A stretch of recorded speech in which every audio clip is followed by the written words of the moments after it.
Bonjour à toutes et à tous et bienvenue à ce webinaire.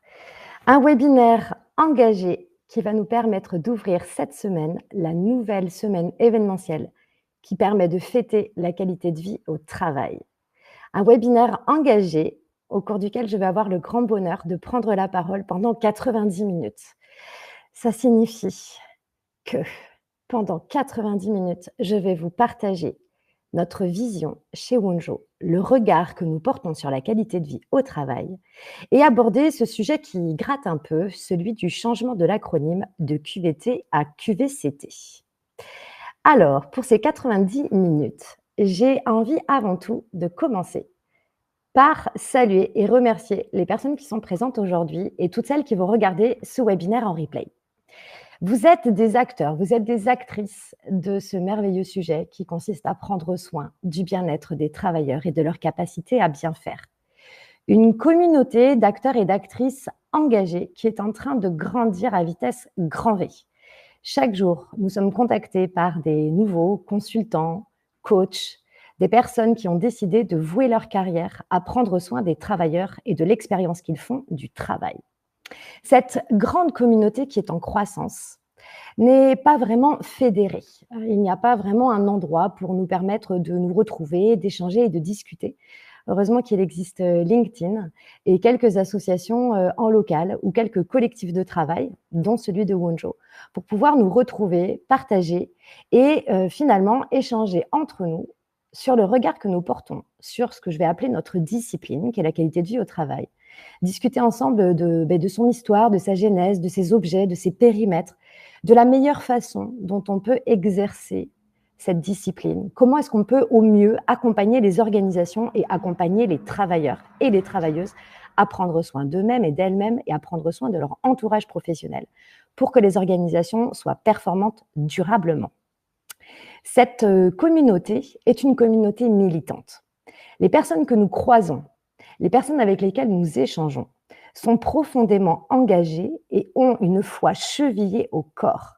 C'est assez impressionnant d'observer à quel point ces professionnels sont souvent issus d'une reconversion professionnelle et suite à un parcours plus ou moins linéaire, plus ou moins chaotique, ils décident de mettre toute leur énergie au service d'un combat de lumière qui est ce combat humaniste, qui est la qualité de vie au travail. Si cette communauté est en train de grandir, si cette communauté fait preuve de solidarité, cette communauté fait aussi preuve d'un esprit critique. Et aujourd'hui, les propos que je vais tenir auprès de vous ne sont pas faciles. Et il me faut un peu d'audace, pour ne pas dire du courage, mais je crois que la société en a besoin, pour oser dire quelque part tout haut ce que beaucoup pensent tout bas. Quand on cherche sur Internet QVT, QVCT, explication du changement, pour, contre, on a quelques sources, quelques documents, des articles, quelques webinaires.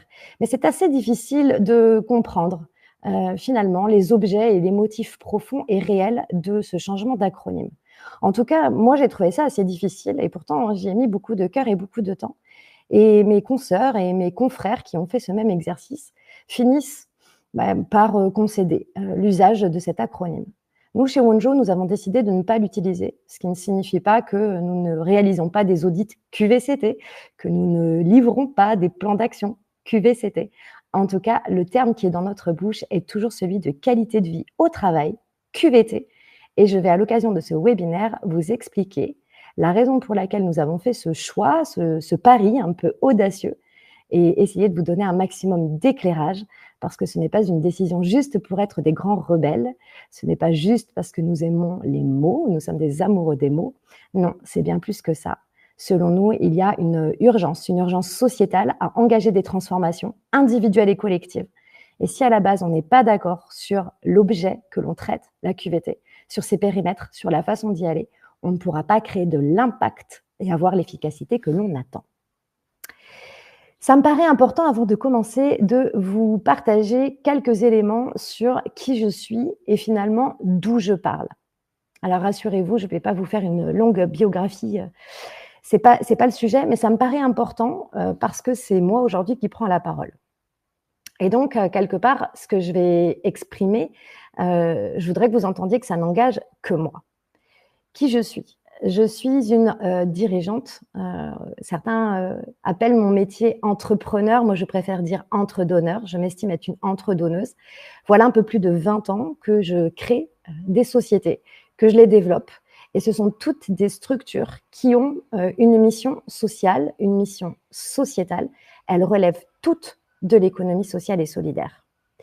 Depuis 20 ans, je considère que mon exercice professionnel en tant que dirigeante consiste à utiliser ce levier qui s'appelle l'entreprise, la société, commerciale.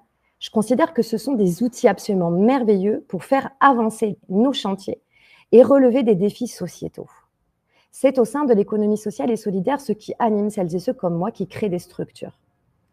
En parallèle de l'exercice de mon métier et donc de la direction d'entreprises ayant cette vocation sociétale, il m'est toujours apparu très important de pouvoir m'engager au-delà de mon exercice professionnel. Ce que je veux dire par là, c'est prendre des mandats, aller au contact de celles et ceux qui font l'économie française, de celles et ceux qui vivent le travail pour comprendre la façon dont ils voient les choses et dont ils vivent les choses. J'ai exercé de nombreux mandats, à la fois dans des syndicats patronaux et dans des mouvements citoyens, et notamment dans des fédérations de patrons humanistes, des patrons qui ont un cœur à la place du cœur et pas un portefeuille. Je suis une femme de communication puisque j'ai dirigé pendant une quinzaine d'années un cabinet conseil en communication, un organisme de formation en communication et une agence de communication. Pourquoi est-ce que je vous dis ça? Parce que le sujet qui va nous lier pendant au moins les 60 premières minutes, c'est un sujet de communication. Le rebaptême de QVT en QVCT, c'est ce qu'on appelle un naming, donc un changement de nom, un changement d'identité de marque. Et Dieu sait que ce sont des décisions que l'on prend absolument pas à la légère quand on décide de faire changer le nom de notre structure, de notre association, de notre entreprise, etc. Alors d'une discipline, n'en parlons pas. Et puis, à l'occasion de mon parcours professionnel, j'ai eu la chance pendant plusieurs années d'être consultante en conduite du changement, d'accompagner des équipes et des organisations qui se transformaient et d'être au contact du travail réel, de ces hommes et de ces femmes qui, lorsque la transformation arrivait, étaient pris de peur, avaient besoin de comprendre et étaient prêts à s'engager à partir du moment où il y avait du sens et à partir du moment où il y avait des bénéfices à s'engager dans la transformation. Encore une fois, le sujet qu'on va aborder ce matin, c'est un sujet de changement. C'est un sujet de conduite du changement. Et alors que nous sommes en 2024, voilà déjà 4 ans que nous avons changé d'acronyme. Et voilà encore, au bout de 4 ans, une nécessité qui s'impose à nous de devoir encore et encore communiquer et clarifier les choses. Mon parcours professionnel n'a pas été tout lisse. En 2015, j'ai fait un burn-out, le bon, le vrai, celui dont on ne parlait pas vraiment à l'époque, qui m'a permis de prendre conscience de toute la fragilité de l'être humain, de sa vulnérabilité et en l'occurrence de la mienne en tant que dirigeant. Alors quand j'en entends qui disent que le burn-out est uniquement lié à des conditions de travail et à des organisations de travail défectueuses, j'ai envie de vous dire que oui, bien sûr, il y a des facteurs systémiques et organisationnels, mais il y a aussi énormément de déterminants qui sont de l'ordre de l'individu. Et je crois profondément qu'il y a des profils de candidats idéaux au burn-out. Et j'ai été celle-ci. Et je suis peut-être encore un peu. En 2015, je démarre un chantier de remise à plat, de détachement et en 2020, je vais véritablement rebondir et créer le cabinet que j'ai le bonheur de représenter aujourd'hui. Wonjo, on est un cabinet conseil et un organisme de formation. Nous sommes une société à impact d'utilité sociale, c'est-à-dire que chaque jour, mon équipe au siège ainsi que le collectif de freelance qui sont véritablement notre communauté œuvrière sur le terrain, chaque jour, nous œuvrons pour une mission d'utilité sociale. Nous contribuons à humaniser l'expérience du travail et nous facilitons les coopérations professionnelles. C'est une boîte un petit peu particulière avec beaucoup de personnalités qui cultivent des valeurs d'authenticité, d'audace, de diversité et qui souhaitent véritablement pouvoir contribuer aux défis sociétaux qui sont les nôtres dans le monde du travail. Nous investissons pour ce faire 100% de nos résultats, à la fois en recherche et développement, pour continuer à mieux comprendre cette bestiole qui s'appelle l'humain au travail, essayer de comprendre toute sa complexité et les meilleures manières de l'accompagner. Et nous investissons également en éducation populaire avec du bénévolat et des prises de parole pour permettre au plus grand nombre de se connecter à ce bien commun qui est le bien-être au travail et de redorer l'image que nous pouvons avoir du travail. Voilà qui je suis, voilà d'où je parle.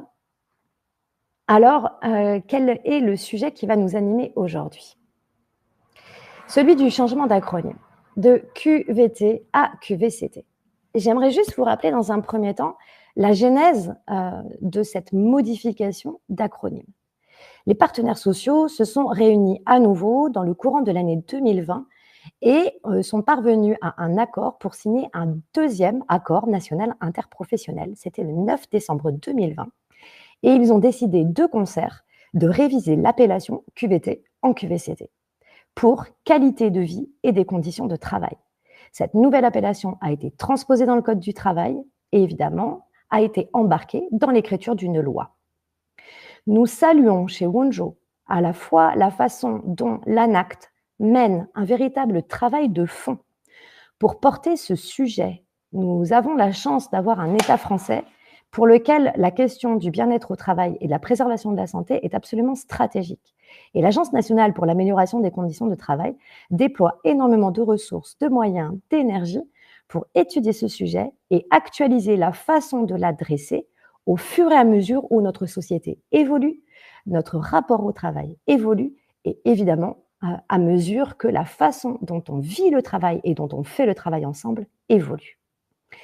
Il est aussi intéressant de souligner que les partenaires sociaux se sont mis d'accord en adressant le sujet au plus haut niveau. C'est-à-dire que là, vraiment, on parle des syndicats patronaux et des syndicats salariés, ce qui signifie que nous sommes dans une forme d'exemplarité en matière de dialogue social. Une fois qu'on a dit ça, j'ai envie de vous dire que, à titre personnel, je suis profondément alignée avec l'intention qui nous a amenés à faire évoluer cet acronyme. Là où, par contre, je suis plus dubitative et moins convaincue, c'est sur la pertinence du choix qui a été opéré de changer de nom pour mieux adresser un sujet. Et force est de constater, nous sommes mi-2024, que la souffrance au travail n'a jamais été aussi avancée, que le nombre de travailleurs et de travailleuses qui vivent des situations de mal-être n'a jamais été aussi important et que nos organisations sont en carence d'efficacité, de performance et ont des enjeux de compétitivité et des enjeux RH inédits. Je vais vous proposer pendant le webinaire qui arrive de partir en balade avec moi, une balade évidemment argumentée. Et encore une fois, je ne cherche pas à avoir raison, je ne vous demande pas d'être d'accord avec moi, je vous en prie, cultivez votre libre arbitre. Et si j'ai le bonheur de pouvoir vous inspirer des réflexions créatrices, eh bien j'en serais ravie. Je vais essayer d'être une insolente, impertinente et constructive à l'occasion de ce webinaire. Et puis évidemment, dans un deuxième temps, une fois que nous aurons parlé des mots, je vais vous proposer de revenir à l'essentiel du sujet, qui est comment agir en qualité de vie au travail. Alors, hop, pardonnez-moi, je suis aux commandes. Alors, pourquoi, on va commencer par ça, pourquoi est-ce qu'on a décidé de changer de nom? J'ai décidé de partir de la source la plus fiable qui soit, qui est le site internet de l'ANACT, et notamment la source que je vous mentionne en haut à droite, qui est une page complètement dédiée au sujet de la transformation de l'acronyme et qui permet d'expliciter les différences. Ce qui nous est expliqué, c'est que le changement en QVCT, ce n'est pas une révolution, c'est uniquement une évolution, puisque la QVCT reprend les ambitions et les fondamentaux de la qualité de vie au travail, qui a été promue, on le rappellera, par les partenaires sociaux, donc lors de la signature de l'accord national interprofessionnel de 2013. Et en fait, l'ANACT décide de tirer les enseignements des démarches de terrain qui ont été mises en œuvre, c'est-à-dire vraiment, pour le coup, en observation et en analyse du travail réel, de la façon dont les démarches ont été constituées, pour amener des aménagements.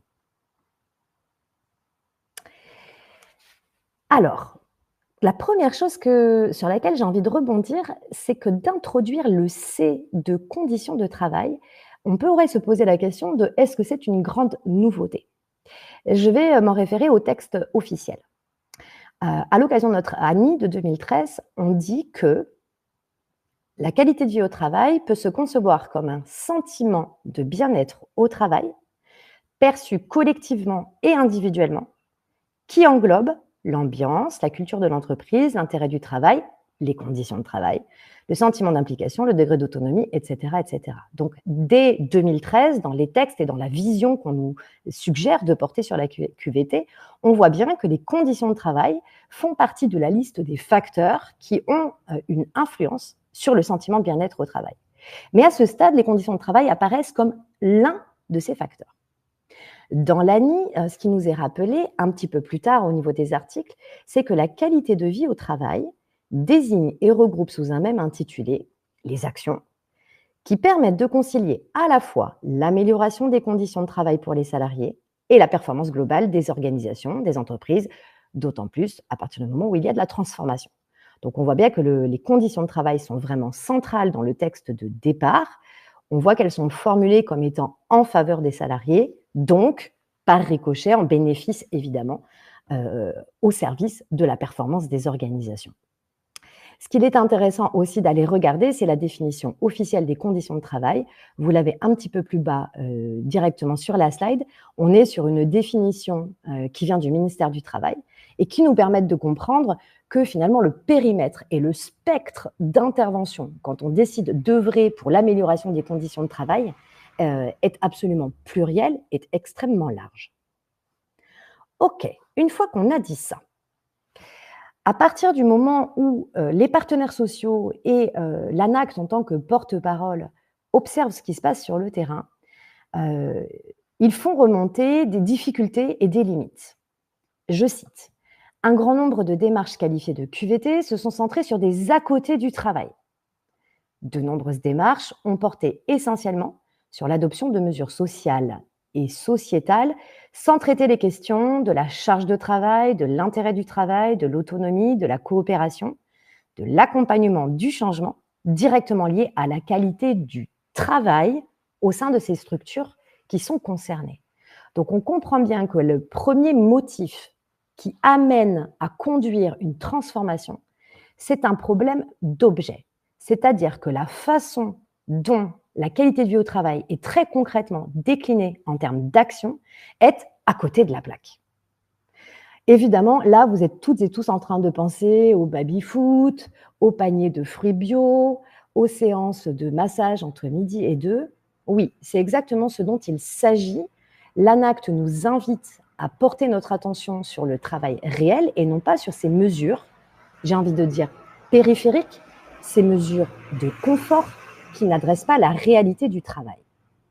Pourtant, moi, j'aimerais bien amener un petit peu d'eau dans le vin et prendre quelque part la défense de celles et ceux qui ont, avec sans doute une très bonne intention, investi le sujet de la qualité de vie au travail par ce type d'action. Moi, j'ai envie de dire pour leur défense que le sujet de la QVT, c'est un sujet qui est complexe, qui est dense et qui est diffus. Même quand on prend le temps d'écouter des webinaires ou de se référer aux textes légaux, c'est extrêmement complexe de parvenir à comprendre vraiment ce dont il s'agit et quels vont être les déterminants qui vont influencer ce sentiment de bien-être au travail et donc évidemment comment les adresser. Moi, j'ai envie de dire, ces dirigeants, ces DRH, ces CSE, ces CHO, ces QSE, toutes ces personnes qui ont investi le sujet de la QVT dès ses débuts, ont eu le courage d'aller plonger dans cette discipline extrêmement complexe et n'ont pas forcément bénéficié d'un prescrit méthodologique extrêmement clair. Aujourd'hui, nous, on le voit beaucoup sur le terrain. Encore, on est en 2024. Les organisations qui nous sollicitent nous disent « Ok, très bien, il faut qu'on fasse de la QVT, mais par quel bout on prend le truc ?» Il y a une méthodologie qui est écrite, elle est extrêmement lourde, on a l'impression qu'il va nous falloir 1 an pour parvenir à écrire un plan d'action. Une fois qu'on aura notre plan d'action au bout d'1 an, il sera complètement has-been puisqu'on aura écouté les travailleurs 1 an avant. Comment je fais? Les EDT, qu'est-ce que c'est compliqué? En fait, il y a une telle complexité autour du sujet qu'est l'humain et le bien-être au travail. On a à nouveau une complexité sur la méthodologie et sur la démarche. waouh, ça partait pas bien et encore aujourd'hui, on a quand même, énormément de difficultés à adresser le sujet correctement et franchement, on ne peut que le comprendre.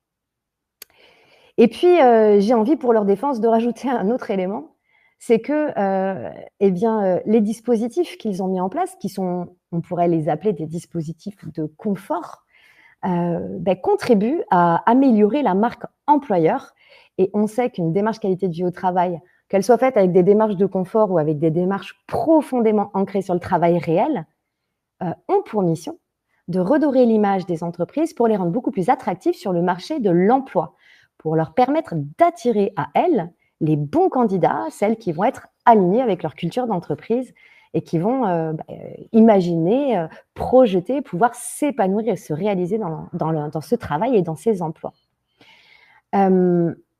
La question de la marque employeur et de l'image, j'aime à le rappeler, elle ne porte pas que sur le marché du travail et de l'emploi.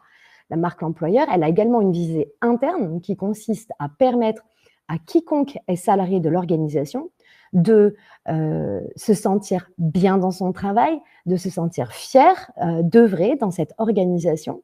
Et donc, tout ce qui contribue à nourrir une image de marque positive en externe comme en interne est un objectif, dans tous les cas, fondamental de la qualité de vie au travail. Alors, si ça passe par un baby-foot ou par un panier de fruits bio, est-ce que je suis quelqu'un pour juger si c'est juste ou si c'est pas juste? Je pense que l'idéal est quand même bien d'interroger les personnes qui sont directement concernées par ce sujet, dans la mesure où, à partir du moment où on a choisi des actions, alors cela signifie que ces actions ont été vraisemblablement définies avec les collaborateurs et les collaboratrices. Et si ce n'est pas le cas, si les décisions d'action ou de dispositifs ont été décidées par une gouvernance, alors ça veut dire qu'on a un problème non pas de choix d'action, mais de gouvernance de projet et donc de méthode en matière de qualité de vie au travail. Mais ça, je vais y revenir dans un instant. J'aimerais aussi, pour leur défense, rappeler que toutes les mesures de confort ne sont pas accessoires. J'ai une profonde empathie, pour pas dire compassion, avec tous ces acteurs du monde de la qualité de vie au travail qui font la promotion de l'activité physique en entreprise, qui proposent de réaliser du sport. Mais bien sûr, un travailleur, c'est aussi un corps. Nous sommes des animaux et nous avons besoin aussi de pratiquer du sport. Et pour une grande partie des Français, la pratique du sport est en train véritablement de se perdre. Donc, je considère qu'une entreprise qui met en place ce type de dispositif décide aussi de faire profiter à ses collaborateurs et à ses collaboratrices sur leur temps de travail d'une activité qui est favorable pour leur santé. De la même manière, j'ai beaucoup de compassion à l'égard de celles et ceux qui sont coachs, qui proposent de l'accompagnement en méditation, qui sont des praticiens de yoga, de douyin, de shiatsu, qui veulent aller dans les entreprises pour faire du bien et qui se font aujourd'hui retoquer quand on leur dit avec un petit sourire mièvre en coin: «Non mais ça c'est pas de la QVT, c'est de la fausse QVT». Je pense que profondément notre société a une vraie problématique de santé psychosociale et que la gestion des émotions est absolument centrale dans notre capacité à bien vivre et à bien faire notre travail.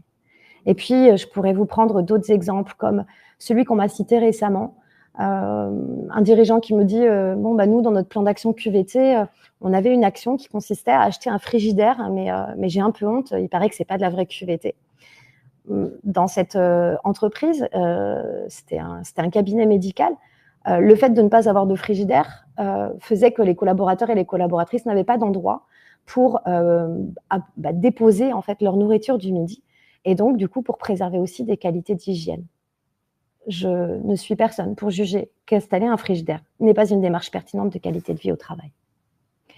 Et puis pour finir, pour leur défense, j'aimerais vous interroger sur la représentativité de cette image d'Épinal, le fameux baby-foot. Quand on critique ces organisations qui ont fait le choix d'investir dans des dispositifs de loisirs, de confort, qui ont cru bien faire, ces structures-là, est-ce qu'elles sont si nombreuses que ça? Ça fait 21 ans que je suis sur le travail, que je visite des entreprises. Ça fait maintenant plus de 4 ans que chaque jour, de nombreuses heures par jour, je parle avec des responsables QVT et des dirigeants. Je connais une seule entreprise dans laquelle il y a un baby-foot. Est-ce qu'à un moment donné, il n'y a pas eu une forme aussi de récupération en termes de communication pour aller taper sur ces organisations qui croyaient bien faire?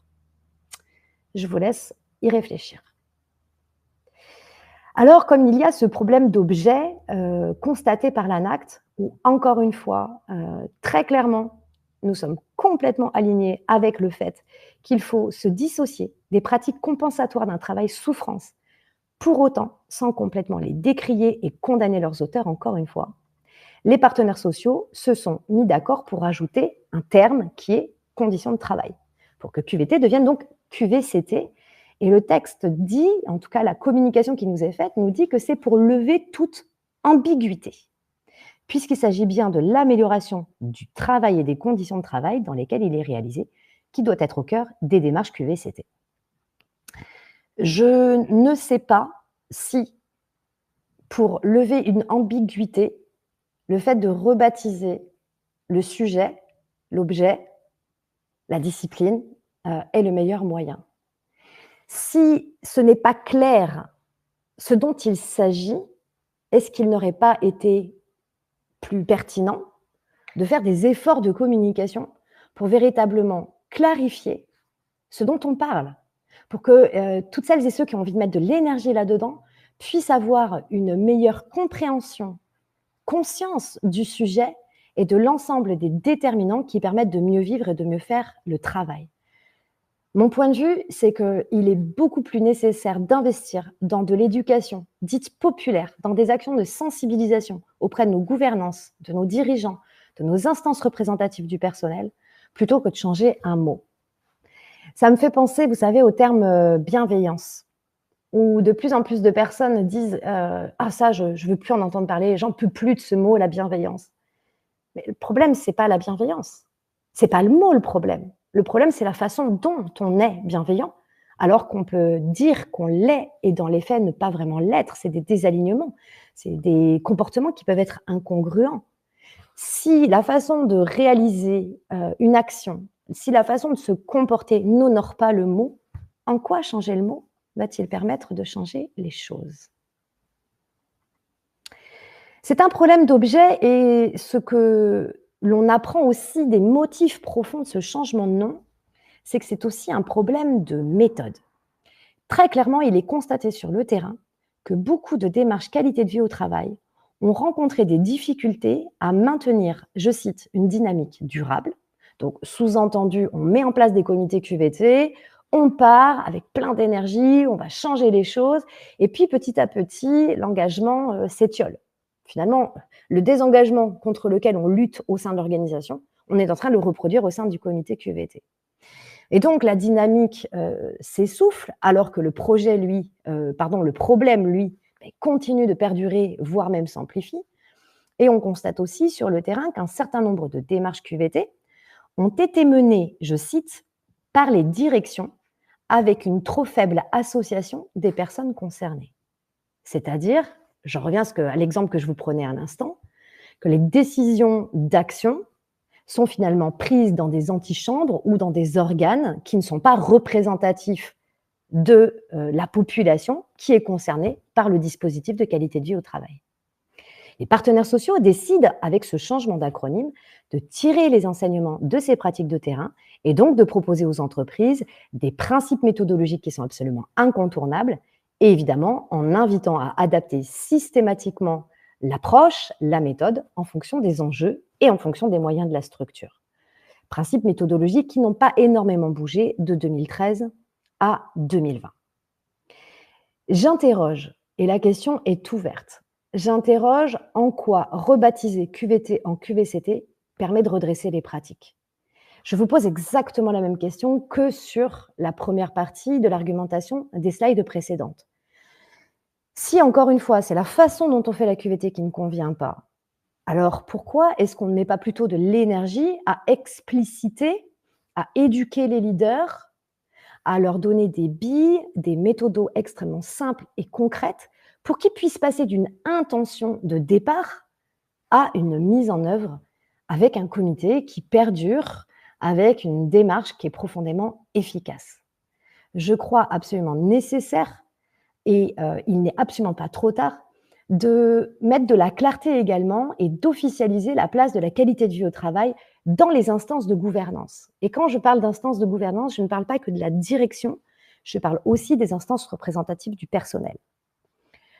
J'ai de nombreux échanges avec des responsables de CSE ou des élus de CSSCT qui s'interrogent et qui disent: «Écoutez, il faut qu'on fasse de la qualité de vie au travail. Alors, c'est hyper important et quand on regarde la mission d'un CSE, quand on lit, les textes officiels sur l'objet et la mission des CSE, eh ben, on est exactement sur les mêmes sujets qu'en qualité de vie au travail». Donc quel est notre rôle? Pour les entreprises qui ont la chance d'avoir un CSSCT, alors plutôt au-dessus de 300 salariés, le CSE va déléguer, va donner mandat à la CSSCT pour s'occuper des sujets de qualité de vie au travail. Quid dans les organisations qui ont mis en place un comité QVT et qui ont une CSSCT à côté, avec un CSE dans lequel on arbitre de ces décisions, plus une DRH qui pilote le projet et donc siège en comité de direction, plus un QSE qui dit mais c'est quand même un sujet de qualité, de sécurité, d'hygiène, donc j'ai aussi ma voix à porter, plus les managers qui expriment que l'essentiel de ce qui est ressenti par les collaborateurs et les collaboratrices est à l'échelle de l'équipe. Et donc, du coup, qu'un management de la qualité de vie au travail doit être réalisé dans cette plus petite échelle qu'on appelle le collectif de travail et l'équipe. Je crois qu'il y a un immense flou. Alors évidemment, chez Wonjo, on a quelques pistes et quelques idées, mais le prescrit n'est absolument pas suffisamment clair. Donc, rebaptiser pour finalement clarifier l'objet, pour clarifier l'objet et pour redresser les pratiques, me semble être une stratégie assez particulière. J'aimerais bien rappeler à quel moment ce changement a opéré. Nous étions en plein ère Covid, quand les partenaires sociaux ont discuté de ces sujets et le changement d'acronyme a été inséré dans la loi du 2 août 2021, qui est une loi qui porte sur le renforcement de la prévention santé, sécurité, travail. Je cite: «Il est nécessaire que les environnements de travail préservent la sécurité et la santé physique et mentale». L'ère Covid a permis d'épaissir le trait, d'attirer davantage notre attention sur les questions de santé intimement liées à la qualité de vie au travail. Même pour nous, chez Wonjo, c'est vraiment le cœur de la QVT, la santé et la sécurité au travail. Et aussi d'étoffer le regard qu'on peut porter sur les questions de SST en élargissant notre spectre pour ne plus seulement considérer les aspects de santé physique et également aller désormais sur les aspects de santé psychosociale et de santé mentale. Donc, enfin, on comprend qu'un individu n'est pas qu'un corps et que si il n'a plus le goût d'aller travailler, que si il n'a plus de sens, que s'il se sent exclu dans son environnement de travail, que s'il ne comprend pas ce qu'il a à faire, alors sa santé mentale va être touchée et par là même sa santé physique. Qu'il y a une véritable systémie entre notre corps et notre esprit. C'est un peu dommage d'avoir attendu 2020, 2021 pour en prendre conscience, mais il n'est jamais trop tard. J'imagine que vous connaissez la marguerite de la QVT qui a été, je crois, formalisée par l'ARACT PACA et qui permet de présenter les 6 grandes dimensions de la qualité de vie au travail.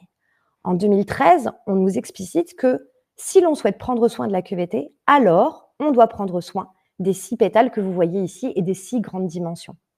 Vous voyez que la santé au travail était déjà présente, mais comme de manière annexe, c'est une pétale, elle n'est pas au cœur des démarches QVT. Grâce à cette nouvelle loi, il y a une forme de fusion et de convergence qui opère extrêmement salutaire pour permettre de renforcer la prévention santé-travail dans nos organisations, à la fois la prévention des risques d'accident du travail, des risques de maladies professionnelles et des risques psychosociaux. Et donc, les démarches qualité de vie au travail et les obligations légales des employeurs, notamment d'ériger un document unique d'évaluation des risques professionnels, de manière concertée dans le dialogue social, vous voyez que tout ça est en train de converger et c'est vraiment une très très bonne nouvelle. Je trouve personnellement regrettable qu'on n'ait pas profité de cette occasion pour mieux expliciter les plaques tectoniques que sont la QVT et les RPS. Encore aujourd'hui sur le terrain, on entend des institutionnels dire: «Ah mais vous faites de la QVT, vous faites pas des RPS». Waouh! Ou des entreprises qui nous contactent en disant: «Écoutez, moi j'ai fait un diagnostic RPS, là, c'est bon, c'est terminé, maintenant je veux faire de la QVT». Il y a un imbroglio de compréhension entre où est-ce que ça commence, où est-ce que ça s'arrête, de quoi on parle. La qualité de vie au travail a donc pour objectif de prendre soin du bien-être holistique de nos travailleurs, incluant la dimension risque, à laquelle on va venir ajouter une dimension qui fait un bien fou, l'approche salutogène, aller mettre aussi de l'attention, de l'énergie dans tout ce qui va bien, tout ce qui fait que chaque jour, je vais à mon travail, je le réalise de la meilleure manière qui soit et je m'y réalise. Il y a en QVT une vision, j'ai envie de dire, plus équilibrée entre les facteurs rouges, les facteurs oranges et les facteurs verts. Alors, on peut se poser la question de finalement le C de conditions de travail qui a été intégré dans l'acronyme QVT, QVCT. Est-ce que vraiment il parle bien des conditions de travail? C'est inscrit comme ça dans le texte. Quand on commence à se documenter, on assiste à certains webinaires, on lit des articles et vraiment là je vous porte la parole de celles et ceux autour de moi qui essayent de comprendre. On a un webinaire par exemple en avril 2023, donc c'est très, très récent, où on nous explique que l'introduction du C dans QVCT réhabilite le T de travail. Comment vous voulez qu'on ne soit pas perdu en fait? Oui, il est profondément nécessaire que les démarches QVCT placent les questions du travail en leur cœur. Est-ce que c'est rajouter un C qui va nous permettre de véritablement redorer l'image que l'on a du travail? Est-ce que c'est ça qui va nous permettre de nous réconcilier avec ce qu'est véritablement le travail? Je ne suis pas sûre. En tout cas, ça serait vraiment chouette qu'on puisse aller mettre de l'énergie en communication, en éducation, pour rappeler à toutes et à tous ce qu'est profondément le travail. Je ne sais pas si vous connaissez la définition philosophique du travail. C'est celle sur laquelle on s'appuie, nous, chez Wunjo, pour accompagner les collectifs. Le travail, c'est l'ensemble des activités par lesquelles l'être humain satisfait ses besoins et transforme la réalité. Je répète, le travail, c'est l'ensemble des activités par lesquelles l'être humain satisfait ses besoins et transforme la réalité. Il prend un être humain dans une situation A et par son travail, il va amener cet humain dans une situation B. Le potier va prendre de la terre glaise, va prendre de l'eau, il va prendre une matière dans un état A et par son travail, il va la transformer, cette matière, pour créer un vase. Travailler, c'est résoudre des problèmes. Travailler, c'est partir d'une situation, l'analyser, la comprendre, y mettre du cœur et opérer un certain nombre d'étapes pour permettre d'atteindre un objectif. Un objectif qui m'a été fixé, travail prescrit. Un objectif que je me suis fixé. Et ce faisant, transformant la réalité de l'humain ou des objets que j'ai entre mes mains quand je travaille, alors je me transforme aussi. Parce que la personne que j'étais hier n'est pas la personne que je suis aujourd'hui et qui ne sera pas la personne que je serai demain. Le travail est une activité profondément noble que l'être humain a inventée pour contribuer à faire évoluer la société et l'ensemble de ses parties prenantes que sont les humains. Et le travail est le lieu où nous pouvons satisfaire nos besoins. Encore faut-il que ces besoins soient clairs pour nous. Mais j'y reviendrai à la fin de ce webinaire. Je vais jeter un petit coup d'œil dans le chat pour voir s'il y a des commentaires. Alors, Ophélie voudrait le lien vers les principes méthodologiques. Ophélie, avec grand bonheur pour vous les envoyer. Il vous faudra me faire un petit mail, puisque je n'ai pas vos coordonnées. Webikeo ne nous donne pas les emails des personnes qui s'inscrivent et qui participent au webinaire. Faites-moi un petit mail ou écrivez-moi via le formulaire de Wunjo et je vous les enverrai avec bonheur. Sinon, vous pouvez tout à fait très aisément les trouver sur le site internet officiel de l'ANACT. Sinon, il n'y a pas de questions, pas de commentaires pour l'instant dans le chat. J'espère que je suis clair que je ne parle pas trop vite. Je vais donc continuer un peu. Vraiment, n'hésitez pas à commenter. Je porte une parole individuelle. Vous avez bien compris que je ne suis pas la seule à avoir ce point de vue. Et pour autant, je suis seule aux manettes ce matin. Donc, je vais aller faire des allers-retours dans le chat. Merci pour vos contributions. N'hésitez pas à me dire s'il y a des choses qui vous grattent, qui vous piquent, s'il y a des choses sur lesquelles vous n'êtes pas d'accord, ou au contraire, s'il y a des choses qui vous parlent tout à fait et voilà, et qui nourrissent aussi votre point de vue. Je parlais du C de QVCT avec l'idée de on va replacer la question du travail et honorer la noblesse du travail quand on fait de la QVCT. Ce que vont nous dire également les partenaires sociaux et leur porte-parole, l'ANACT, pour ce changement d'acronyme, c'est que le C de conditions de travail va permettre, je cite, de traiter très concrètement la question de la qualité du contenu du travail. Donc, vous comprenez bien à quel point on est en train, évidemment, de dire des choses profondément justes et profondément pertinentes, mais que la façon de l'exprimer est en train de créer encore plus d'ambiguïté. Les plus connaisseurs et connaisseuses d'entre vous connaîtront le schéma que je viens de mettre à l'écran, ce qu'on appelle les 3 piliers de la QVT. Tout à l'heure, je vous rappelais la définition officielle de la QVT. On dit que c'est la perception d'un sentiment de bien-être. Donc, vous voyez, tout à droite de l'équation, on positionne une bulle qui est ma perception de la QVT, notre perception de la QVT, donc la façon dont on perçoit ce sentiment de bien-être au travail. Et il y a des personnes profondément connectées au terrain et très intelligentes et qui savent modéliser les choses, qui ont produit ce merveilleux schéma qui, à mon sens, est assez peu connu et mériterait de l'être. Dans ce schéma, on nous dit que la perception qu'on a de notre qualité de vie au travail provient de nos conditions d'emploi et de nos conditions de travail, c'est la bulle orange, comprenant les notions d'environnement, les conditions d'emploi et les conditions de vie extra-professionnelles.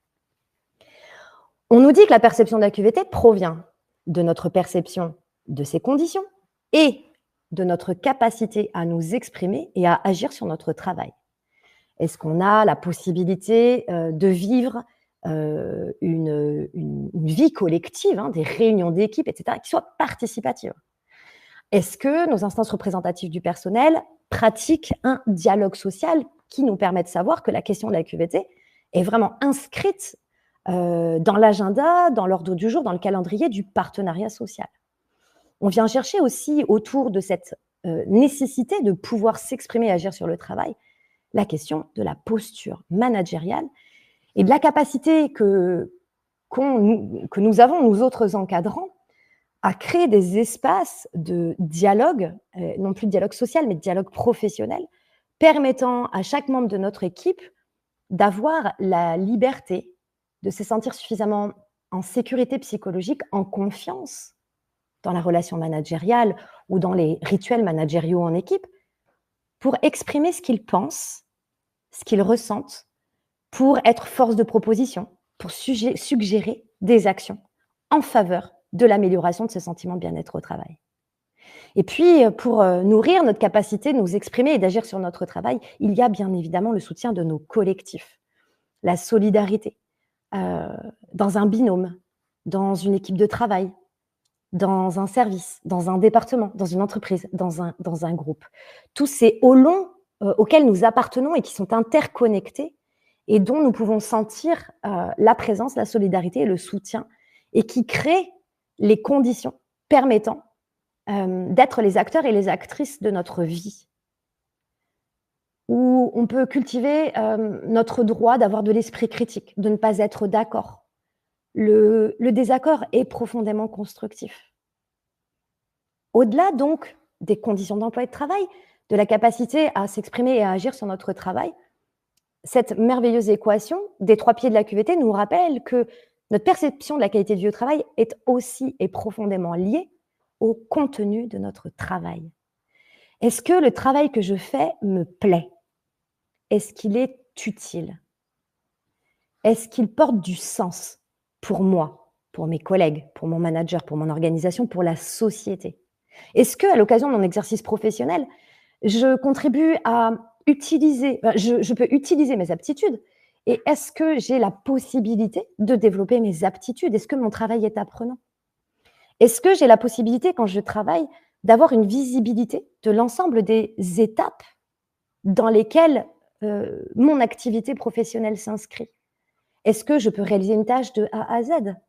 Et puis, est-ce que, je suis autonome? Est-ce que je suis autonome pour, m'organiser? Est-ce que je suis autonome pour prendre des décisions? Est-ce que j'ai le droit de prendre des initiatives? Les exemples que je vous donne et je m'appuie sur les puces qui sont à l'écran sont absolument non exhaustifs. Toujours est-il que depuis 2013, on dit bien que la perception de la QVT est liée à ces 3 grands piliers et on voit que les conditions de travail n'étaient que, j'ai envie de dire presque un cinquième ou un sixième des facteurs contributifs d'une bonne qualité de vie au travail. Donc j'interroge et je vous interroge sur évidemment, pour quelles raisons ce sont les conditions de travail qui ont eu droit de venir se loger dans l'acronyme, plus que le contenu du travail. Je trouve ça absolument merveilleux qu'on puisse mettre de l'attention sur le contenu du travail. Mais peut-être que demain, on pourrait renommer la QVCT en qualité de vie et conditions du travail et de l'emploi, en QVCTE. Et ça serait très, très juste. Parce que dans le cadre de mes conditions d'emploi, si je n'ai pas la possibilité de réaliser des formations, si je n'ai pas des perspectives de carrière, si finalement mon emploi n'est pas désirable au-delà de mes conditions de travail, alors est-ce que je peux décemment dire que j'ai une bonne qualité de vie au travail? Je vais regarder le chat pour voir si vous avez laissé des messages.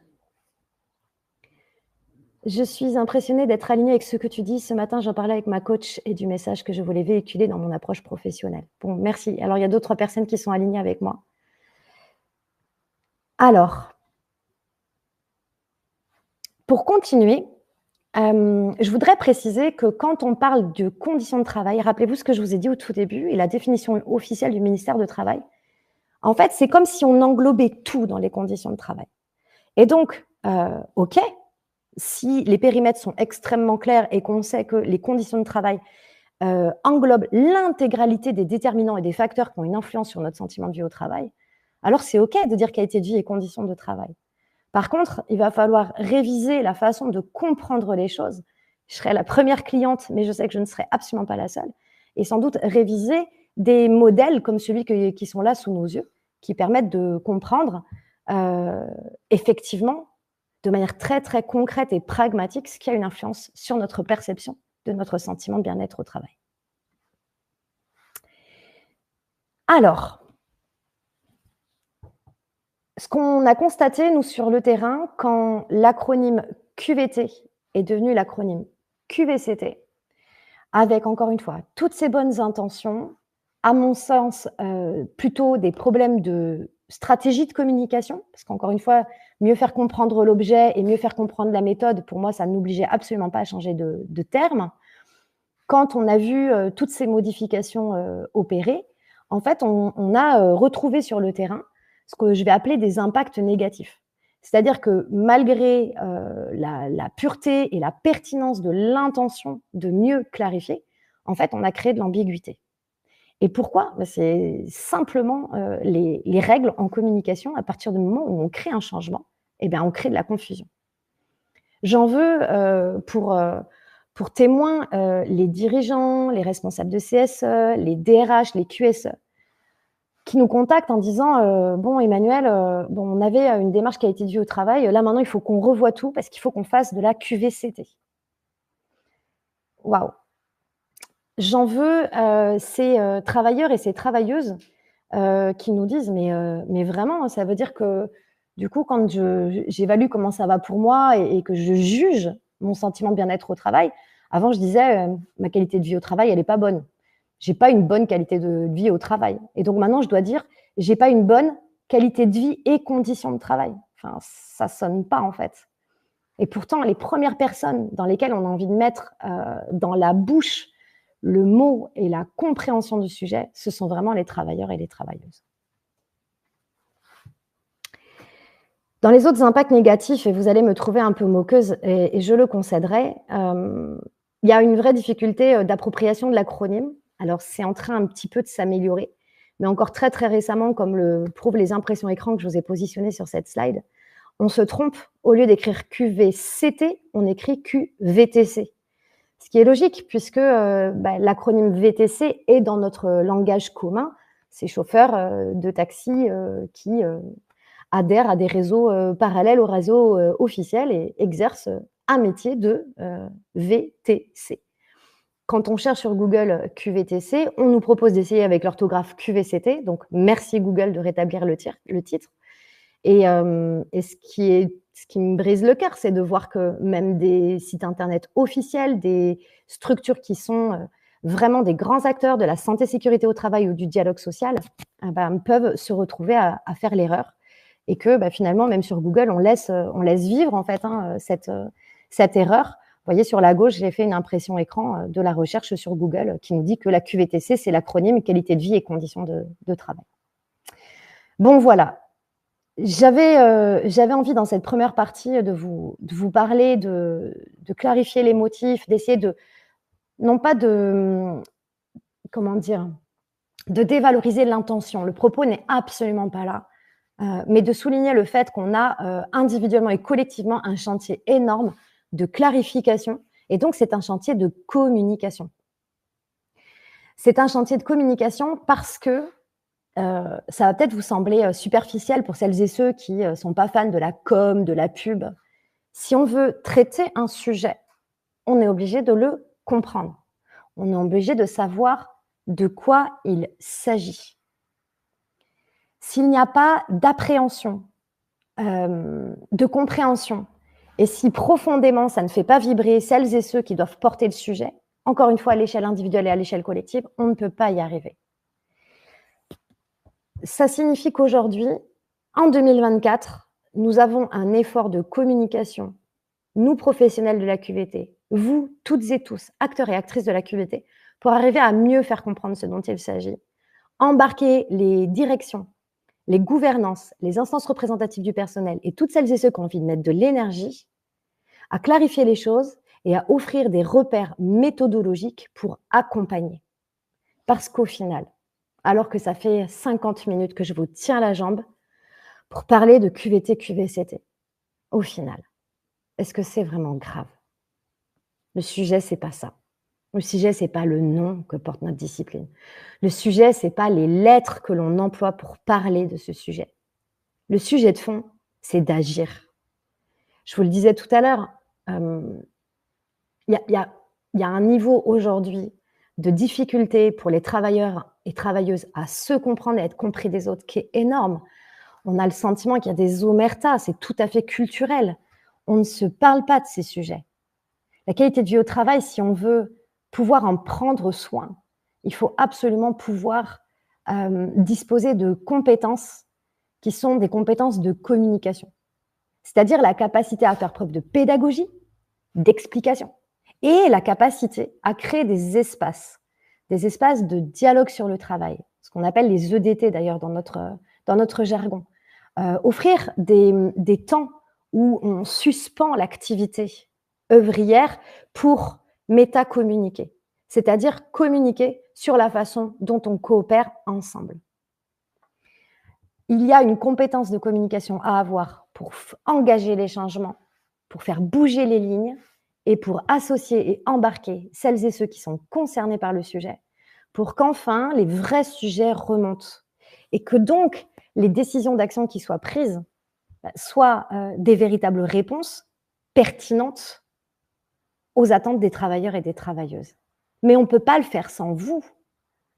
On ne peut pas le faire ni sans celle qui fait le travail, ni sans la personne qui encadre ceux qui font le travail, ni sans les personnes qui dirigent et qui pilotent les organisations de travail.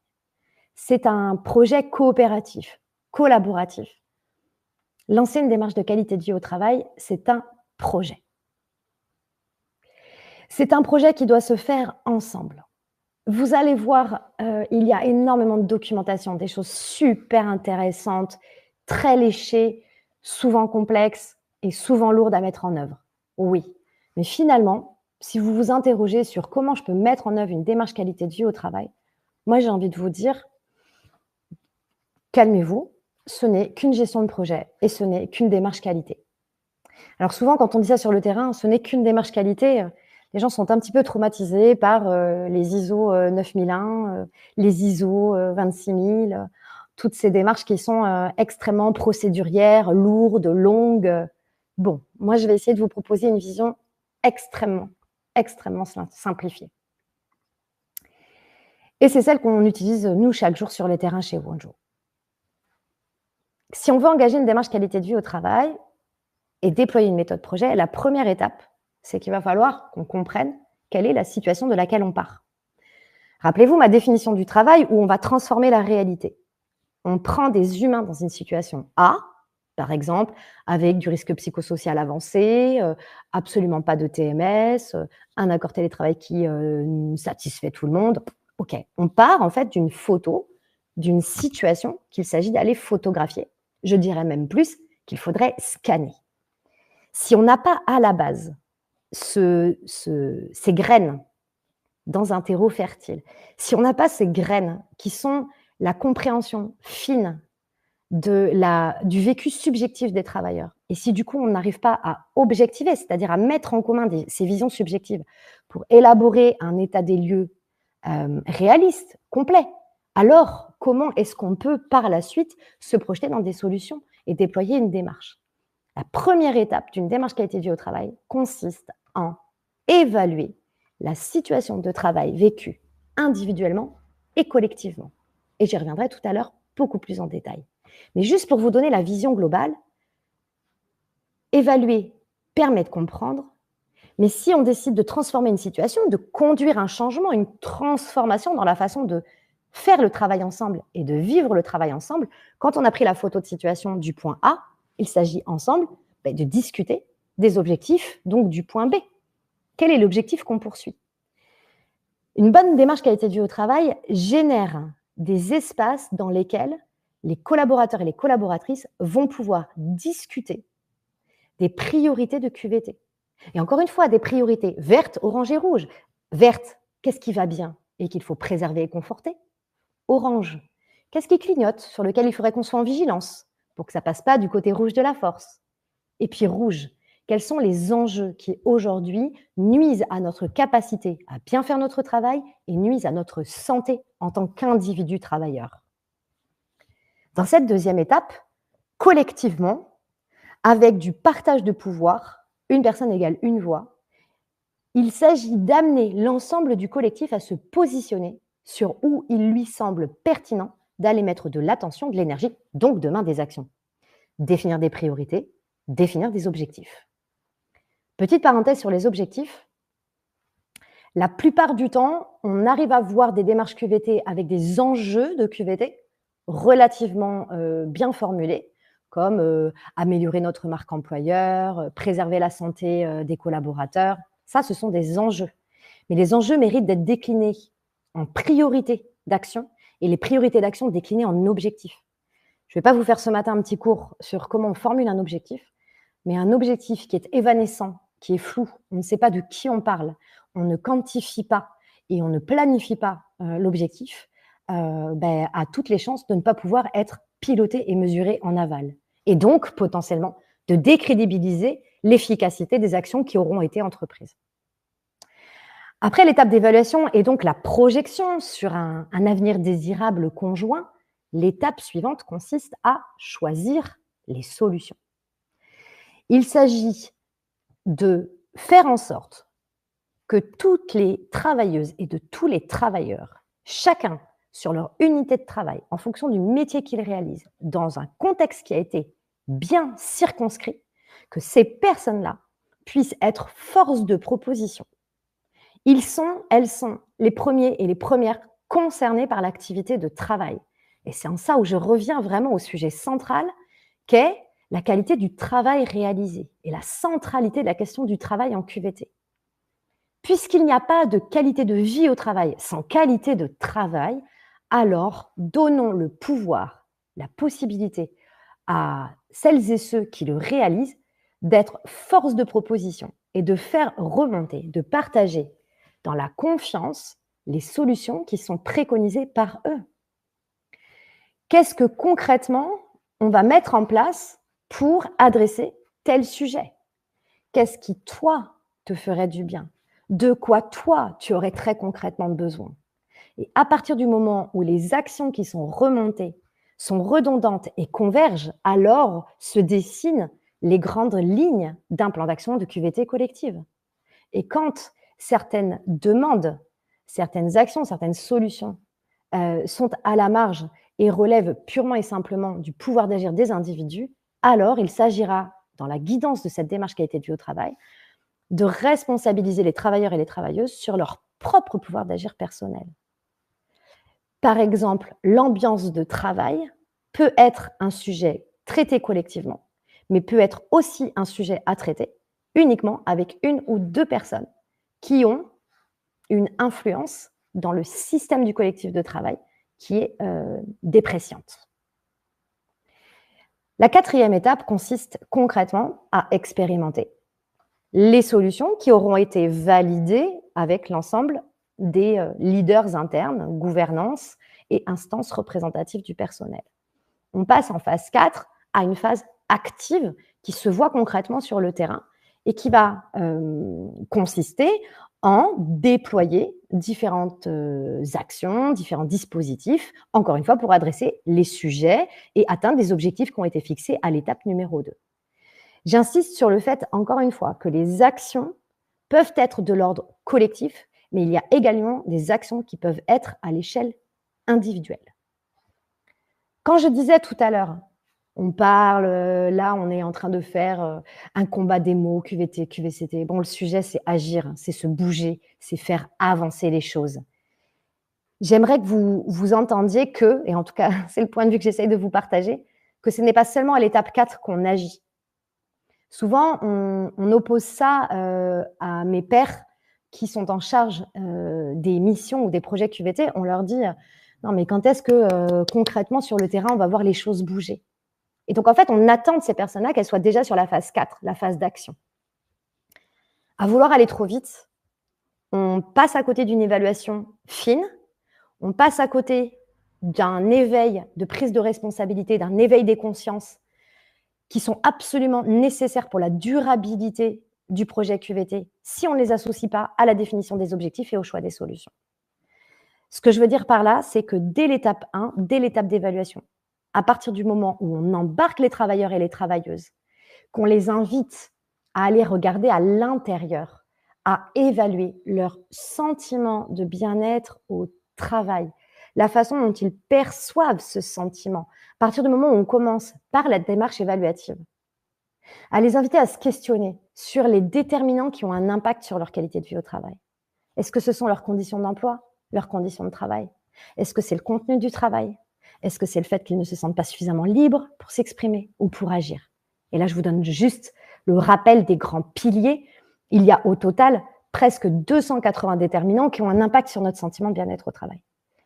Il s'agit dès le départ d'être en mode action avec les travailleurs, avec les travailleuses. Donc entendez bien que quand on vous demande d'agir et quand vous êtes intimement convaincu qu'il faut agir au plus tôt, alors évaluer, c'est déjà commencer à agir.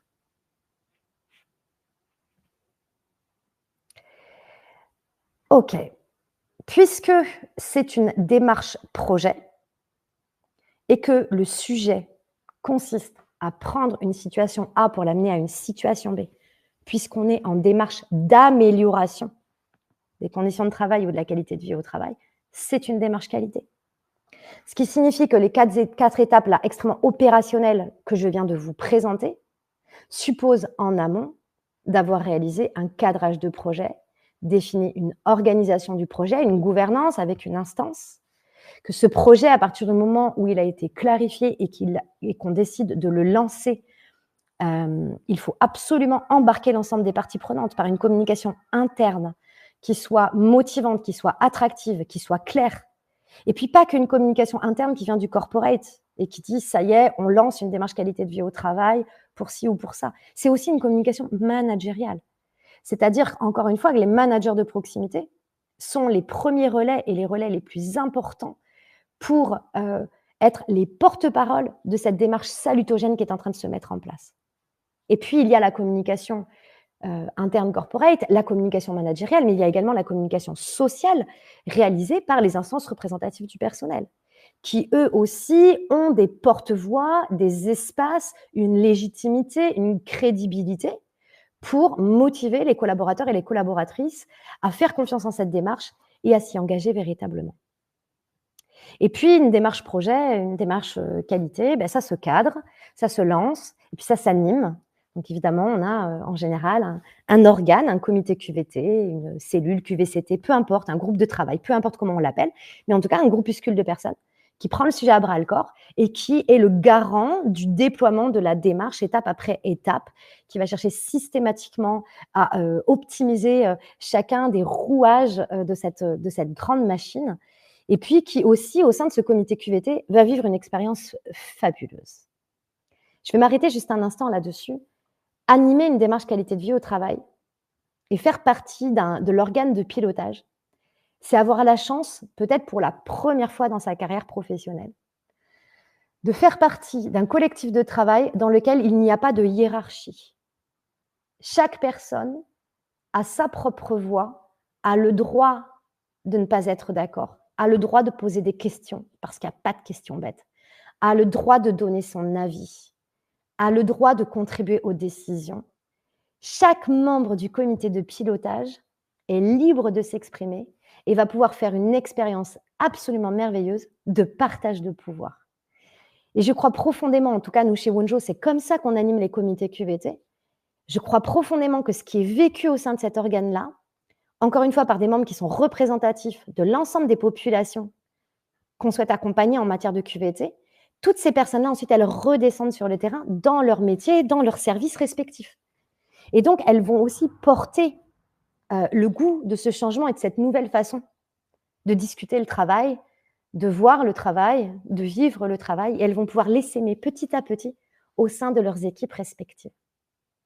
Et puis, une démarche qualité de vie au travail, ça se cadre, ça se lance, on embarque, on crée cet organe, on anime, on pilote. J'en parlais tout à l'heure quand j'étais sur l'étape numéro 2 de la définition des objectifs. Si on veut piloter une démarche qualité de vie au travail, il nous faut pouvoir l'évaluer. Pour évaluer, il faut des KPI, des indicateurs. Pour avoir des indicateurs, il faut avoir des objectifs qui soient concrets, réalistes, mesurables, etc. Donc, vous voyez à quel point, finalement, la pérennité des comités QVT est extrêmement liée à leur capacité à faire la démonstration que la démarche a généré des impacts positifs. Mais pour arriver à faire cette démonstration, le simple quali des bruits de couloir ou du CSE qui dit que globalement les choses vont bien, c'est chouette, mais on a besoin absolument d'aller objectiver les choses.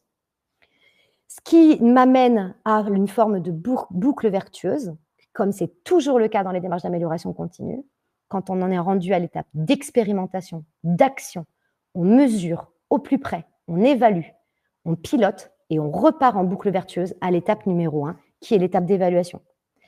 Je ne peux que vous inviter à réaliser de manière extrêmement régulière des baromètres sociaux. J'ai un exemple, pas plus tard, il y a quelques jours, d'une cliente qui m'explique qu'elle va ritualiser son baromètre social tous les 2 ans. Et je lui demande pourquoi elle ne le fait pas tous les 3 mois, 4 mois, allez, 6 mois. Pour moi, 6 mois, c'est vraiment un maximum. En 6 mois, les choses, elles bougent très, très, très, très fort. Elle m'explique qu'elle a mis 4 mois à traiter les résultats de son baromètre social, à réussir à parvenir à peu près à un plan d'action à peu près concerté. Et donc, du coup, que ça ne serait absolument pas raisonnable que de passer 4 mois à traiter des résultats tous les 6 mois, ce que je peux parfaitement comprendre. Donc, j'en viens au sujet de, finalement, comment est-ce qu'on peut réaliser des évaluations qui soient beaucoup plus frugales pour faire en sorte que la démarche d'évaluation, elle soit réalisée de manière extrêmement récurrente. Je vais regarder s'il y a des questions dans le chat. Ah, il y a quelqu'un qui avait posé une question et a priori, j'y ai répondu. Ok, c'est le but du jeu de créer une disruption et de remettre la réflexion au travail. Donc, cela a marché. Oui, ça a marché. Merci Barbara pour la remarque. Alors, je vais vous proposer sur la dernière partie de notre webinaire de faire un zoom sur juste la première étape, l'étape d'évaluation. À mon sens, c'est un peu comme construire une maison. Si on n'a pas bien travaillé les fondations, ça ne sert à rien de monter les murs et de poser le toit. Sachant que les étapes suivantes, elles ont déjà été abordées à l'occasion d'un webinaire en avril, un SAV de la QVT de Wonjo, et que potentiellement, on en organisera d'autres, évidemment, des webinaires, si vous voulez qu'on rentre beaucoup plus dans le détail des étapes 2, 3, 4. Aujourd'hui, là, juste pour finir, puisque, encore une fois, le combat des mots, c'est une chose. Encore une fois, le sujet, c'est d'agir. Agir, ça suppose d'évaluer. Et pour évaluer, il va falloir écouter. L'écoute salariale n'est aujourd'hui pas un principe de prévention. Je ne sais pas si vous connaissez les 9 grands principes de prévention en santé au travail. Ils sont très facilement trouvables sur Internet. Il y a l'un de mes confrères qui s'appelle Vincent Beau, qui porte un projet politique auquel je souscris totalement, qui consiste à dire que l'écoute salariale devrait être un principe de prévention, mais même mieux, le premier principe de prévention. Comment est-ce qu'on peut évaluer les risques, comprendre les risques, s'attaquer à leurs sources, trouver, élaborer des arbres de causes pertinents, trouver les meilleures solutions si on n'échange pas et si on n'est pas au plus près de celles et ceux qui sont concernés. Il s'agit de comprendre la situation vécue par chaque travailleur et chaque travailleuse, de comprendre aussi ses attentes, puisque quand je viens au travail, je vis une certaine expérience du travail et je projette moi aussi que les choses puissent se pérenniser ou s'améliorer. Donc, il s'agit d'aller écouter ça. Comment est-ce qu'on écoute ce que les gens vivent? Comment est-ce qu'on écoute ce que les gens attendent? Les situations actuelles sont extrêmement complexes et la solution pour aller écouter, c'est ce qu'on appelle un baromètre social. Je vais vous parler en quelques mots des baromètres sociaux tels qu'ils sont pratiqués de manière globale sur le marché et ensuite je vais vous expliquer comment nous, chez Wonjo, on réalise cette écoute salariale. Nous pensons que pour comprendre la situation vécue et les attentes, il va falloir absolument permettre aux travailleurs et aux travailleuses de se comprendre. Comment est-ce qu'on évalue la qualité de vie au travail des collectifs de travail? Dans l'approche baromètre, j'ai envie de dire classique, l'organisation va envoyer un mail, c'est ça, la méthode, l'outil qui est choisi. L'organisation envoie un mail à chaque membre de l'équipe. Donc, on est sur un envoi asynchrone, avec une demande d'action de la part du travailleur qui est également asynchrone, puisqu'on va lui demander de cliquer sur un bouton pour arriver dans une interface digitale qui est un grand questionnaire, alors grand ou petit, d'ailleurs, peu importe, mais en tout cas qui est un questionnaire, et où, au moment où il le souhaitera, quand il en aura le temps, et surtout s'il en a envie, il pourra aller cocher des cases et répondre à des questions. Les mails sont parfois envoyés par les prestataires et non pas par l'organisation qui organise le baromètre, ce qui souvent crée de la confusion et peut aussi expliquer des taux moyens de réponse de l'ordre de 30 à 40%.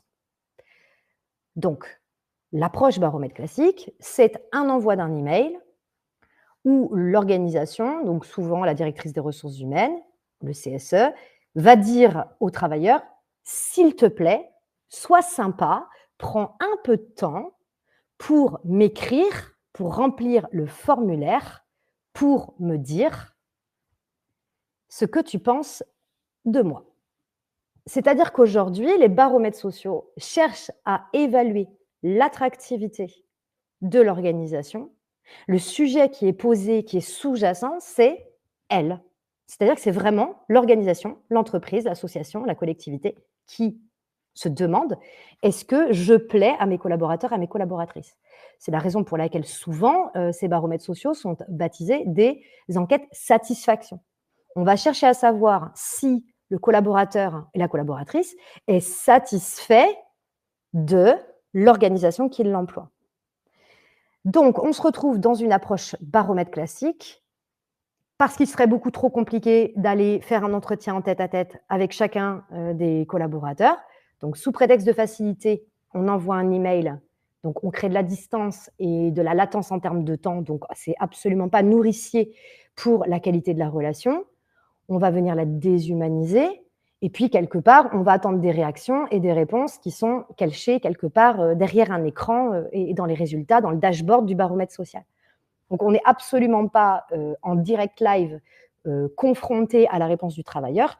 On va en prendre connaissance de manière compilée, de manière asynchrone, sous la forme d'un tableau de bord. Donc, c'est très protecteur pour celles et ceux qui organisent le baromètre social. Et puis, en posant la question finalement de est-ce que je te plais en fait, est-ce que tu es satisfait par ce que tu vis chez moi?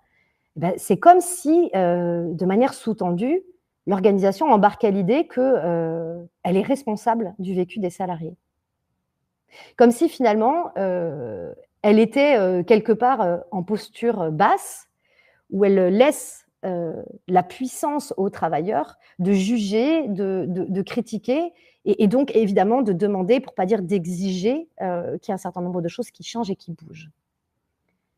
Elle embarque l'idée en utilisant cette méthode-là, que finalement c'est elle qui détient l'ensemble du pouvoir d'agir et que le petit travailleur, déjà, on va lui demander son avis, mais qu'évidemment si les choses bougent, elles se feront à l'échelle collective, à l'échelle de l'organisation. C'est une posture de client interne. C'est-à-dire que les baromètres sociaux ont transposé dans le monde de la QVT les questionnaires satisfaction client. Donc avant, on étudiait la satisfaction des clients, on est passé à étudier la satisfaction des clients internes, que sont les collaborateurs et les collaboratrices. Ce que nous racontent, nous, nos clients, qui quasiment tous ont utilisé jusqu'alors des baromètres classiques, c'est qu'ils ont le sentiment que le délai qui s'écoule entre le moment où on leur pose la question et le moment où on restitue les résultats est extrêmement long. Donc, il y a beaucoup de choses qui ont pu évoluer depuis. Qu'il y a un manque de fraîcheur, évidemment, de l'information. Et puis, on va aussi considérer que les taux de réponse ne sont pas représentatifs de l'ensemble de la population concernée. Ce qu'on va nous préconiser chez Wunjo, c'est une approche de baromètre social très différente où on va inviter à un changement de méthode. Plutôt que d'envoyer un mail et d'engager une pseudo-conversation à sens unique par un biais digital et asynchrone, nous, chez Wunjo, on réalise des baromètres sociaux, des audits QVT, à l'occasion d'un temps qu'on partage ensemble.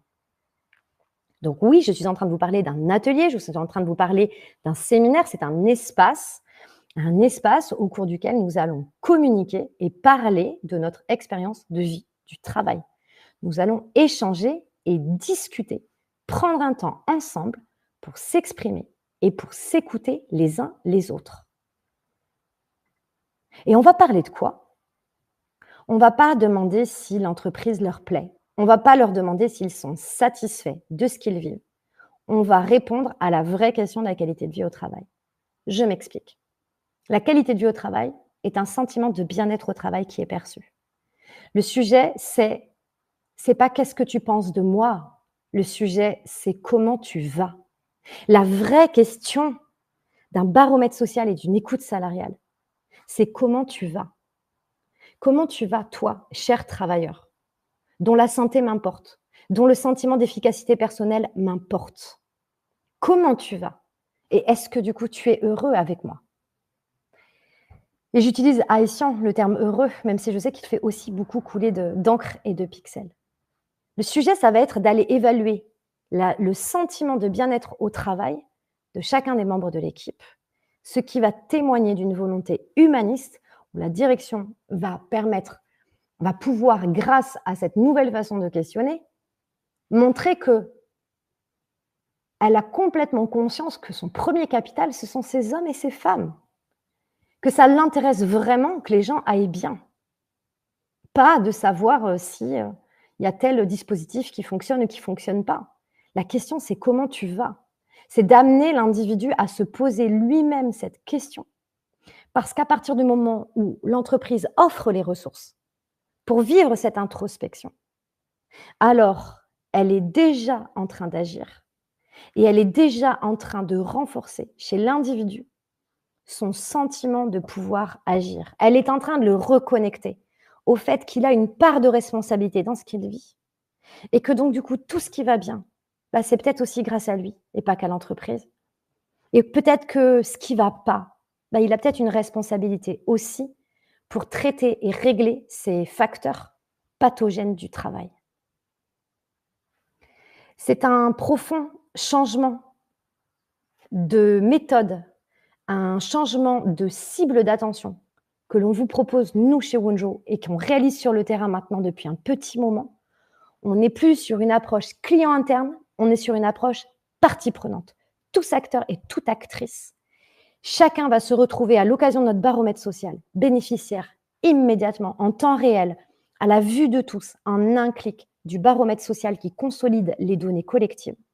Et surtout, chacun va se retrouver, grâce à cette méthode d'écoute salariale, avec face à lui un miroir qui est sa propre qualité de vie au travail, son propre rapport personnel, sa propre évaluation de ce qu'il vit et de ce qu'il ressent au travail. C'est une web app que nous avons créée qui s'appelle Ma QVT et qui va permettre en quelques minutes, 25 minutes, au bout de 25 minutes, d'obtenir le scan personnel, permettre de comprendre quelle est ma recette personnelle, de quoi j'ai besoin pour me sentir bien au travail. Est-ce que ce dont j'ai besoin, je le vis aujourd'hui? Est-ce que mon milieu de travail me donne les possibilités? Est-ce que je manage mes contraintes? Et comment je vis la différence entre ce dont j'ai besoin et ce que je vis aujourd'hui?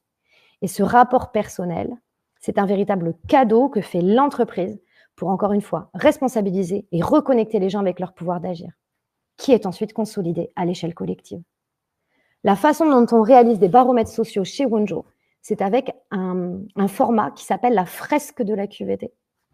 On a clairement, on est en personne de communication, on a surfé sur la mode des fresques. Et la fresque de la QVT est une fresque comme la fresque du climat, de la biodiversité, du facteur humain, etc.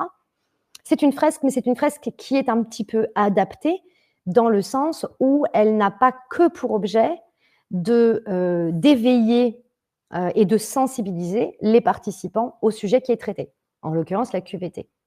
Oui, la fresque, sous la forme d'un séminaire, va contenir une première étape qui est une séquence vraiment culturelle et pédagogique pour clarifier ce qu'est la qualité de vie au travail et commencer un peu à déprogrammer ou faire un pas de côté sur une vision qui déporterait l'intégralité de la responsabilité sur le patron, le manager et l'organisation. Commencer à éveiller la prise de responsabilité et commencer à comprendre aussi l'ensemble des déterminants qui peuvent avoir une influence sur notre qualité de vie au travail. Au-delà de cette première séquence culturelle, nous réalisons en live un audit QVT en appui sur la web application Ma QVT, qui encore une fois va permettre individuellement d'avoir une photo, un scanner qui répond à la question comment je vais moi en tant qu'individu au travail. Et en live, en un bouton, donc ça veut dire en 25 minutes, nous avons une photo collective de l'état, de la situation, de la qualité de vie au travail, de l'ensemble de l'équipe.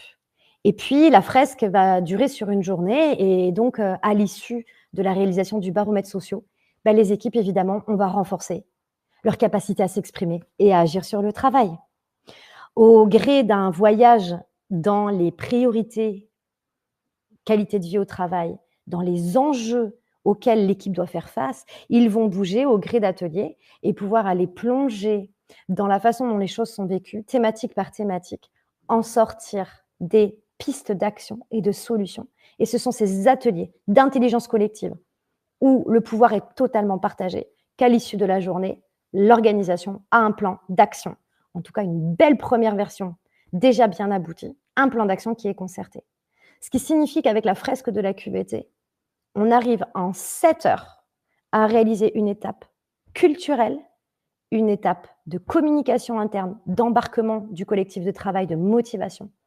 On arrive à sensibiliser et partager la culture et créer un langage commun et un référentiel commun. Puis nous réalisons un baromètre social et nous coécrivons le plan d'action, tout ça en 7 heures.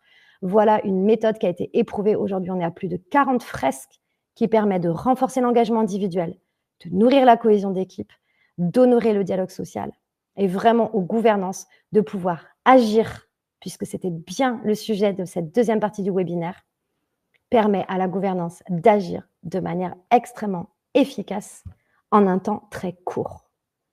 Si vous voulez tester cette méthode frugale à l'échelle personnelle, à chaque webinaire chez Wunjo, nous vous offrons un cadeau.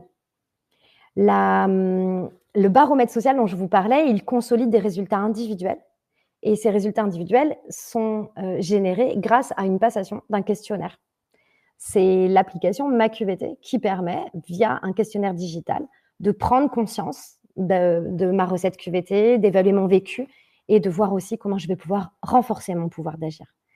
Cette passation, le questionnaire dure 25 minutes et ce qu'on vous propose chez Wunjo, c'est de la vivre en tête-à-tête avec un consultant de notre équipe qui, de manière complètement bénévole, guidera à la fois la passation du questionnaire et également prendra les 35 minutes restantes à vous lire votre rapport, à venir vous interpeller et à éveiller chez vous des pistes d'action et des leviers pour vous permettre de prendre soin de vous mieux chaque jour. N'hésitez pas, si vous souhaitez en profiter, à flasher le code qui est sur votre écran ou alors si vous allez sur le site internet de Wunjo, vous aurez la possibilité, via un simple formulaire, de faire une demande. Alors, avant de conclure, je vais aller regarder dans le chat s'il y a des questions. Pour les questionnaires, encore faut-il avoir un retour derrière.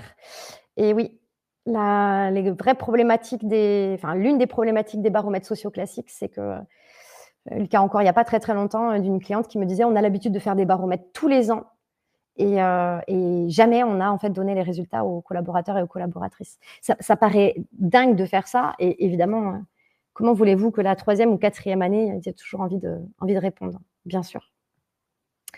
Bien, vous avez été très, très sages dans le chat. J'espère que j'ai été claire. J'espère que je n'ai choqué personne. J'espère que vous avez appris des choses. Ou sinon que ça a juste fait germer en vous quelques pistes de réflexion. Je serais ravie, en tout cas, de pouvoir poursuivre les échanges en individuel. Si vous souhaitez pouvoir m'écrire, si vous voulez qu'on papote, si vous avez envie de me rentrer dans l'art, si vous avez envie d'ouvrir mes chakras, n'hésitez pas à m'écrire. Je viens de vous mettre dans le chat le lien vers notre formulaire de contact. Et d'ici à un échange potentiellement en tête-à-tête, je vous invite à nous retrouver chez Wunjo en live. Habituellement, tous nos webinaires se font en collectif avec à chaque fois un invité expert et puis quasiment tout le temps un standardiste farfelu. Peut-être que vous connaissez déjà le SAV de la QVT. C'est la première émission de télévisio qui parle de QVT et rien que de QVT que nous avons créé il y a maintenant un peu plus d'1 an. Et pour la 15e édition, je vous donne rendez-vous le 21 juin, donc c'est juste là, à la fin de la semaine, pour clôturer la semaine de la QVT, avec Monique Obsor, qui est membre du collectif de Wunjo, qui est consultante en qualité de vie au travail et qui a un grand passé derrière elle d'élu dans les instances représentatives du personnel et qui viendra aborder un autre sujet qui gratte fort, qui est finalement, c'est quoi le rôle d'un CSE en matière de qualité de vie au travail? Est-ce que c'est le bon organe pour impulser une démarche qualité de vie au travail, pour la piloter? S'il y a un comité QVT, comment on fait le lien avec le CSE, avec la CSSCT? On n'aura pas beaucoup de réponses fermes à vous donner. Par contre, ça sera très intéressant de pouvoir partager nos réflexions et évidemment, on vous donnera nos points de vue. Et puis, il y a un autre rendez-vous qui sera animé par Clara, qui est également membre du collectif et consultante en qualité de vie au travail. Ça sera le SAV numéro 15, qui, elle, viendra nous parler de notre authenticité et de notre capacité à rester nous-mêmes dans la relation. Clara est une grande amoureuse des émotions et de la qualité de la relation. Et elle nous partagera son point de vue, ses clés extrêmement pragmatiques pour mieux se respecter soi et du coup être mieux respecté par les autres.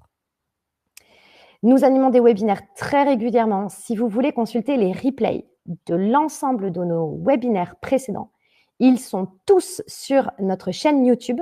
Vous les retrouvez également sur notre chaîne Webikeo, bien sûr, mais il y en a encore plein d'autres sur YouTube. Vous pouvez tout simplement vous abonner à notre chaîne en cliquant directement dans YouTube sur le lien s'abonner et vous verrez de nombreuses vidéos qui commencent à dater d'il y a à peu près 4 ans jusqu'à encore il y a quelques jours. Voilà, je vais clôturer ici. J'espère que je ne vous ai pas donné le tournis avec tous mes écrans. Merci à toutes et à tous d'avoir été là ce matin. Vous avez été une trentaine en moyenne, on est monté jusqu'à 60. Il y avait à peu près 95 ou 100 inscrits, ce qui est un petit chiffre par rapport à l'enjeu, mais je remercie les personnes qui étaient là, car c'était les bonnes personnes pour m'accompagner pendant cette séquence. Merci à toutes et à tous. Au plaisir d'un prochain échange. Prenez bien soin de vous et belle semaine de la QVT à vous. À bientôt.